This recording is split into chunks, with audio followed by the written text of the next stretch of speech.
Howdy, howdy, it's a Rodfather 916, and it's the first time since last year we're reviewing the Real Housewives of Salt Lake City.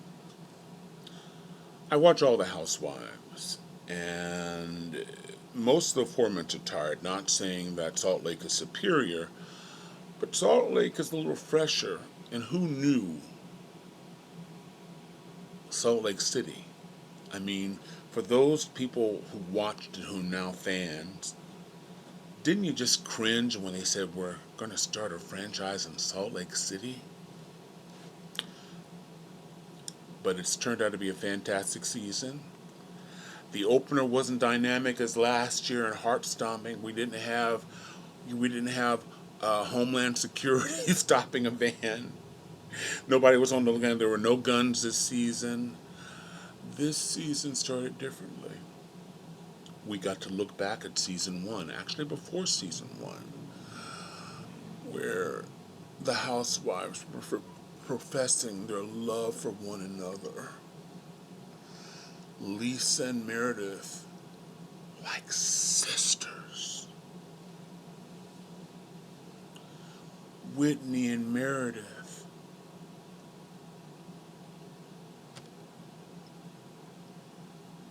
cousins.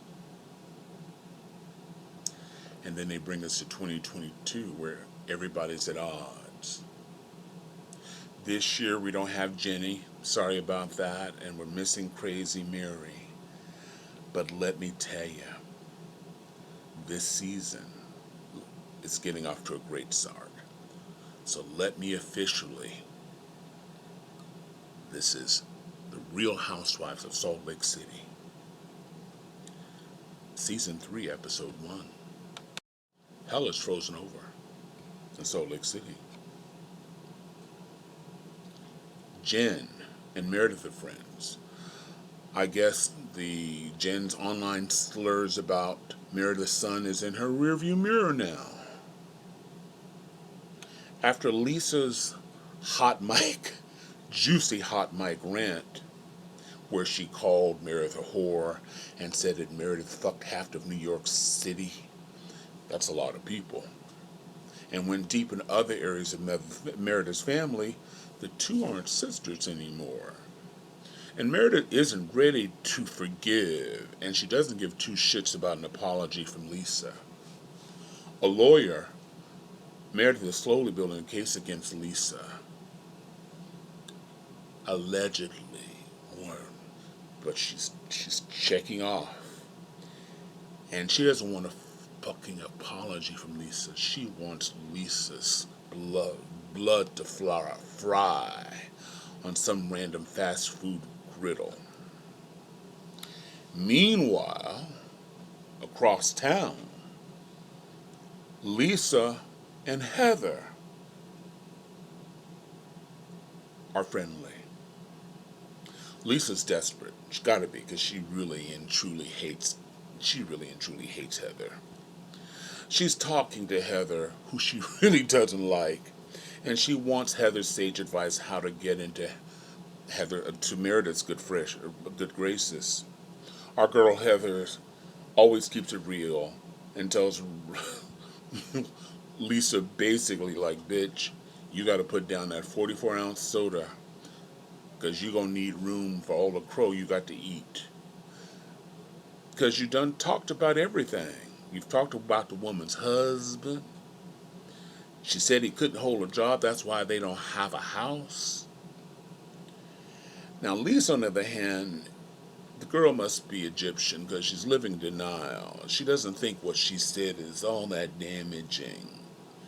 But in the immortal words of Whoopi Goldberg, when it comes to Meredith, Lisa girl, you in danger.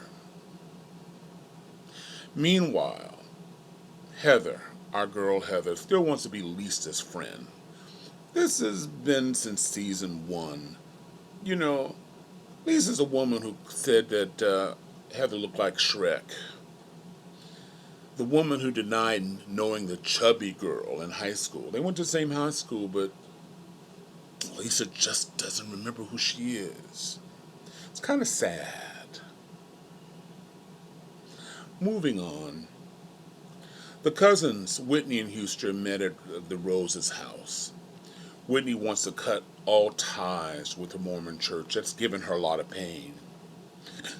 Whitney says she's doing it for her kids so they don't fall into her cycle of limited beliefs and feeling that they're not good enough and not being heard.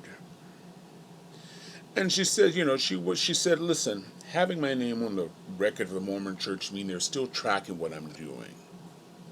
That means they're still sending people to my house to check on me. They're still to collect money. Even when you move, they know where you are. Your record transfers. And what she needed to do was just break all ties with the Mormon Church. And all she had to do was go online to go to iquitmormon.com. Now, it appears Heather, who's left the church, who's been damaged by the church, who's written about the church, the people in her family and friends who've painfully shunned her, is still on this list. She feels if she removes her name, this could be the final blow that ends any hope of any possible reconciliation with her mom and her fathers. And she really struggles with Whitney's decision.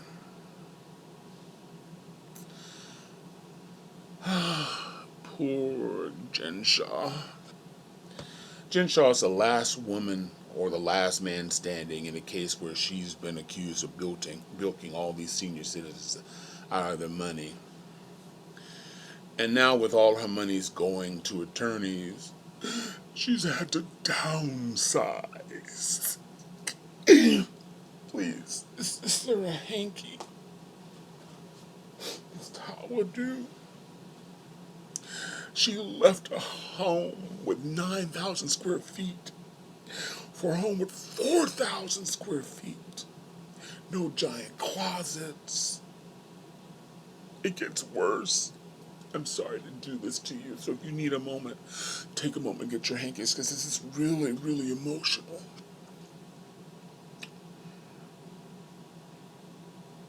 She's had to downsize her glam squad, her Shaw squad. We know how bad it is, but there are fewer people to help her to get dressed.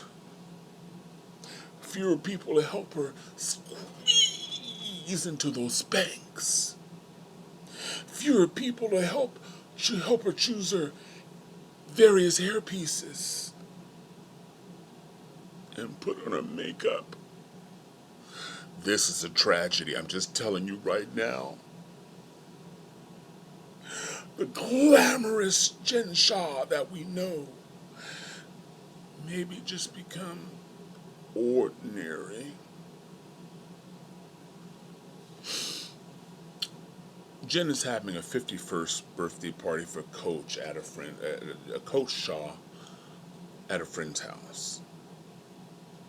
4,000 feet just won't cut it for a real party. The theme of the party, this birthday party, is based on Harlem Nights, which is Coach's favorite movie. But,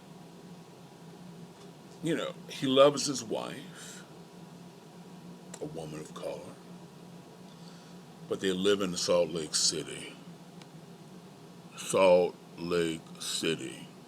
How many black people know about Harlem Nights? How many white people know about Harlem Nights? How many white people know about Harlem? This is Salt Lake City. People are supposed to dress up like the characters in the film. And Lord, you know, well-meaning white people could show up there in some natural wig, gold chain, and some platform shoes. Nobody's coming in blackface. But Jen is ahead of the game. Because black people in Salt Lake City is point, and in the state of Utah, less than So she planning to invite his local frat brothers and import other black people. Jen also wants to invite the ladies, but despite all the drama with the ladies, all the husbands are cool. And that's true in all the franchises. Like, we gonna let them work it out. We're not getting into this. But Coach has experienced the women. And he doesn't want his birthday party to be messed up by some stupid women trying to fix each other.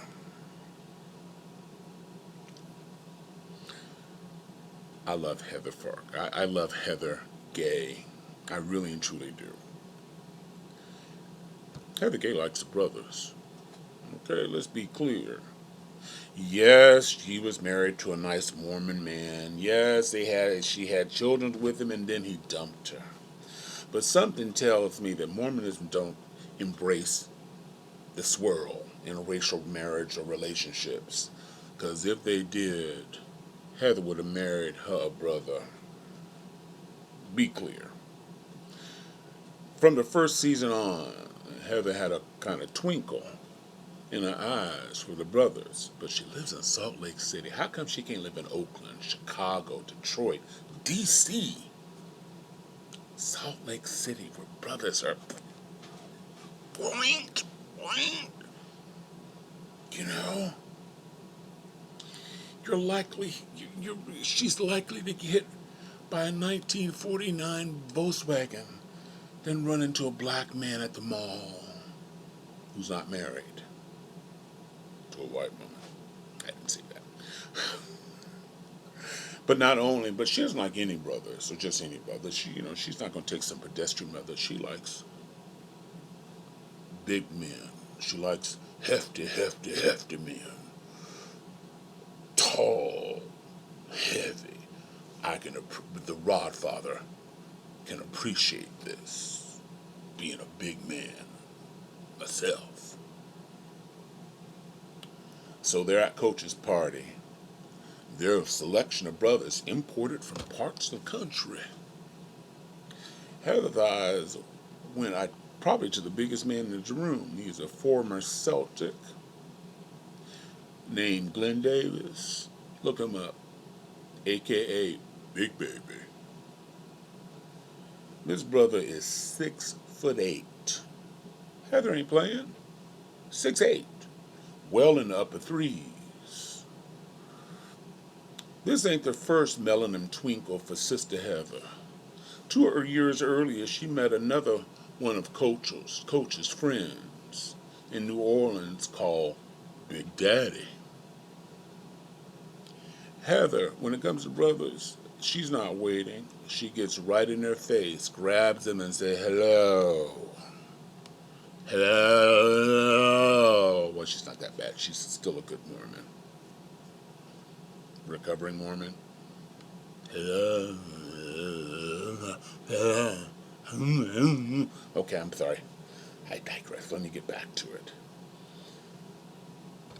In her confessional, she says, the upgrade from Big Daddy to Big Baby is like going from a Shirley Temple to a pina colada. Meanwhile, at the party, Heather approaches Meredith.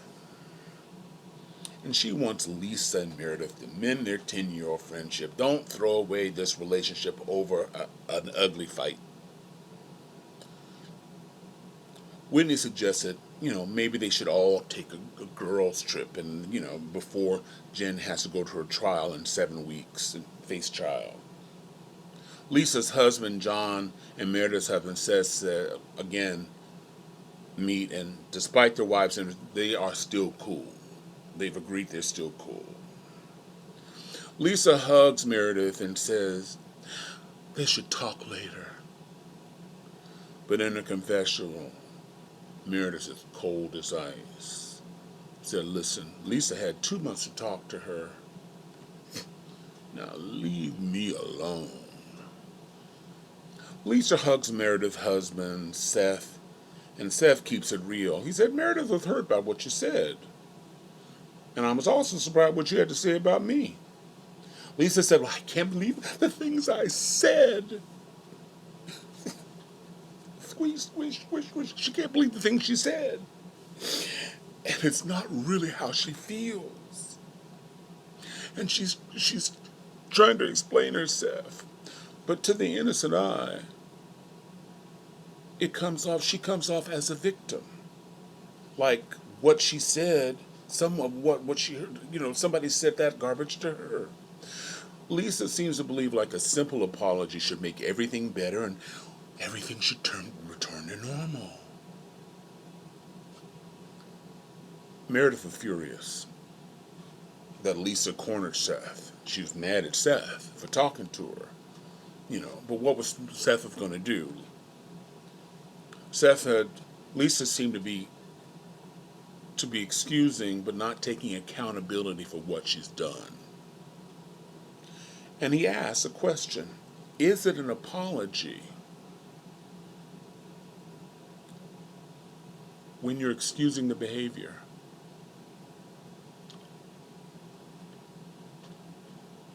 Give that some thought. Missing, Mary Crosby, praise Mary, and Jenny Nugent. I don't miss her phony storyline, but I liked her, mainly because she was married. Mary was terrified. She wasn't afraid of Mary Crosby. But this season's off to a good start. There are things in my life happening right now. So for the next 2 or 3 weeks, my review will be later, but I hope to be there on time. You can check my blog out at Sacred Tomato Post. And as for always, thank you very much for watching. Wishing you love, joy, and happiness. Hit that subscribe button if you like what's happening here. I need to remind people that if you like what's going on, hit it. And subscribe. Share this with your friends. Salt Lake City is the episode. I watched them all. Screaming, tedious, going nowhere. This is a storyline. What's going to happen to Jen Shaw? A lot of us know what's happened to her already. She faces 50 years. This is the Rodfather, wishing you love, joy, and happiness. As always, thanks for watching. Be well. Bye, y'all.